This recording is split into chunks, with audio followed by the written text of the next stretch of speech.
Welcome back to History. Rewritten, the channel where history isn't just studied, it's reimagined, reshaped, and sometimes completely turned upside down. Today, we're traveling to a world that never was, but could have been one of the strangest and most dangerous chapters in human history. A medieval world where dinosaurs never went extinct. Imagine knights in gleaming armor riding into battle against raptors' castles under siege. Not from rival kingdoms, but from rampaging triceratops herds, and entire armies forced to adapt their strategies to deal with creatures straight out of the Cretaceous period.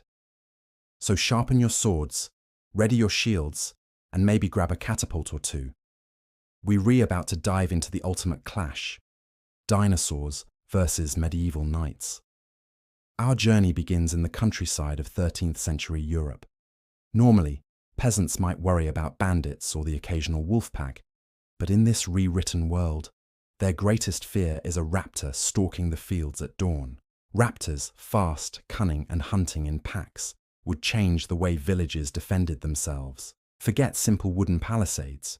Villages would need stone walls, guard towers, and constant patrols. Knights, often seen as the heroic defenders of Christendom, would find themselves called not just to war against rival lords, but also to patrol against prehistoric predators. Can you imagine the sheer terror of a knight on horseback, turning a corner in a dense forest and coming face to face with a pack of 6-foot-tall raptors, claws glinting in the morning light? In that moment, honor and chivalry might not mean much. Now picture the tournament fields of medieval Europe. Instead of jousts between armored nobles, we have knights testing their skill against triceratops. A knight lowers his lance, his destrier gallops forward, but the triceratops lowers its 3-horned head in response. The collision would be devastating. Even the strongest lance might shatter against the dinosaur's bony frill, while the knight risks being tossed aside like a rag doll. Would any knight survive such a contest? Perhaps a few, though most likely the triceratops would win more often than not. But imagine the spectacle. Crowds of thousands gathered to watch, cheering as man and beast clashed in the ultimate display of medieval bravado. And yet, these encounters wouldn't just be for sport. Triceratops herds migrating near farmland would be a genuine problem.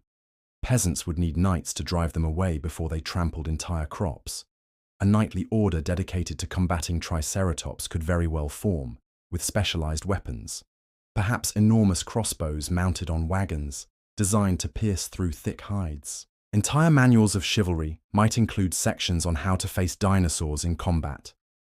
Moving from tournaments to warfare, let's consider how entire armies might fare. On the open battlefield, knights relied heavily on cavalry charges. The thunder of hooves, the gleam of armor, the crashing impact. It was a tried and tested tactic. But what happens when your cavalry charge slams into a herd of ankylosaurs? These living tanks, covered in armor plates and wielding bone-crushing tail clubs, would turn a knightly charge into chaos. Horses, panicked at the smell and sound of these giants, would likely refuse to press the attack. Armies would be forced to adapt, perhaps deploying ballistae and trebuchets not just against castle walls, but against thick-hided dinosaurs lumbering across the battlefield. Imagine a medieval general giving orders. Archers, loose on the raptors. Pikemen, hold against the triceratops. Trebuchets, fire on the T-Rex. Speaking of the T-Rex, no discussion of dinosaurs is complete without the king himself. Now, a medieval army might handle wolves, or even elephants in war, but what do you do when a 40-foot apex predator comes charging at your lines? Arrows would sting but not kill. Spears might wound but not stop. The only hope would be concentrated fire from siege engines. Massive stones hurled from trebuchets, or flaming projectiles launched in desperation. The clash between a T-Rex and a medieval army would be a nightmare of scale, like Godzilla stepping into the 100 Years' War. Entire battles might be abandoned, not because one side had defeated the other, but because both sides had to band together to survive the arrival of a hungry Tyrannosaurus in the middle of their conflict. Let's turn to castles, the backbone of medieval defense. High walls, moats, and drawbridges made them nearly impregnable to human attackers. But against dinosaurs? Well, that depends on the dinosaur. A herd of stegosaurs might ignore the walls altogether, lumbering off in search of plants. Raptors, however, could scale battlements under cover of night, leaping from one ledge to another with terrifying agility. Imagine waking in your bed to the sound of scratching on the stone outside your window, only to see the silhouette of a raptor perched on the wall. As for T-Rex, while it probably couldn't smash through thick stone walls like in the movies, the psychological terror of one circling your stronghold would be immense. Siege warfare would take on a whole new meaning, not just starving out defenders, but also fending off dinosaurs who see your castle as a potential hunting ground. Knights would be forced to innovate. Picture boiling oil not poured on human attackers, but on the heads of raptors trying to climb the walls. Or flaming arrows launched not just to harass besieging armies, but to frighten away a massive predator lingering nearby. Some castles might even incorporate dinosaur defenses, pits filled with spikes designed to trap charging ceratopsians, or reinforced gates capable of withstanding the battering of an ankylosaur's tail. But beyond the battlefield, the presence of dinosaurs would seep into every part of medieval society. The church, for instance, might see dinosaurs as signs of divine power, or even as demons sent to test the faithful. Religious art could feature St. George not just slaying a dragon, but spearing a raptor in defense of a maiden. Sermons might warn peasants that sin would lead to being devoured by monstrous lizards, while holy relics might be claimed to ward off attacks from carnivores. Economically, the existence of dinosaurs would be both a curse and a blessing. On one hand, farmland would constantly be at risk from herds trampling fields or predators hunting livestock. On the other hand, imagine the prestige of knights who captured or killed dinosaurs, their hides and bones turned into trophies or armor. A knight wearing a helmet adorned with raptor feathers, or carrying a shield reinforced with dinosaur hide, would be seen as the ultimate warrior. Trade in dinosaur parts, bones, teeth, hides, could create entire new markets across Europe. Politically, kings might compete to claim territories rich in dinosaur populations, not just for farmland, but for the prestige of controlling these monstrous beasts. Royal menageries wouldn't just have lions or elephants. They'd deboast live dinosaurs captured and displayed for foreign dignitaries. Picture a visiting envoy being led into a courtyard where, chained and roaring, a triceratops is paraded before him as a symbol of power. Warfare might even escalate into attempts to domesticate or weaponize dinosaurs. Could raptors be trained like hunting dogs? Could smaller herbivores be harnessed like oxen? Could a particularly daring king attempt to mount a triceratops cavalry? The results might be unpredictable, but the attempts would surely happen.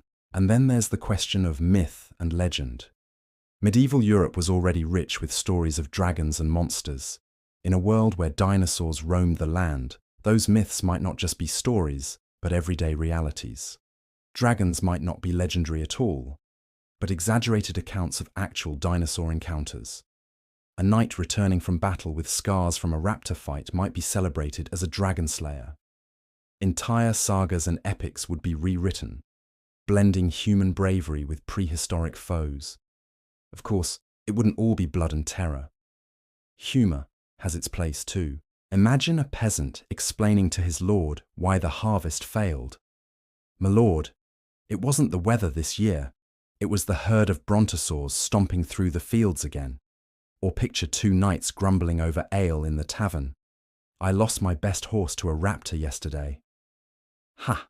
At least it wasn't a stegosaur. You can't lance those things, they're like walking castles.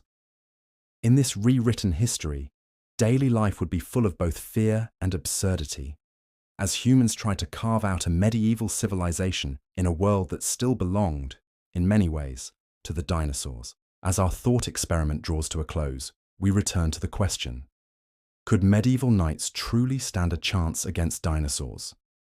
The answer, realistically, is mixed. Against smaller predators like raptors, knights and their weapons might prevail, though at great cost. Against massive herbivores like triceratops or ankylosaurs, the knights would likely struggle to do more than harass them. And against the T-Rex? Well, let us just say that even the bravest knight might think twice before lowering his lance against the king of the dinosaurs. But in this alternate timeline, humanity is nothing if not adaptable. Perhaps knights would become dinosaur hunters as much as warriors. Perhaps castles would become fortresses, not just against human rivals, but against prehistoric sieges. And perhaps the very fabric of medieval society would evolve to coexist, however precariously, with creatures from a forgotten age. What we know for certain is this: it would have been a world both terrifying and awe-inspiring, full of danger, but also of stories so incredible that we'd still be telling them today. And that's exactly what we're doing. Thank you for joining us on this journey into a world where dinosaurs and medieval knights collided. Until next time, remember, this is not the history you were taught. This is history rewritten.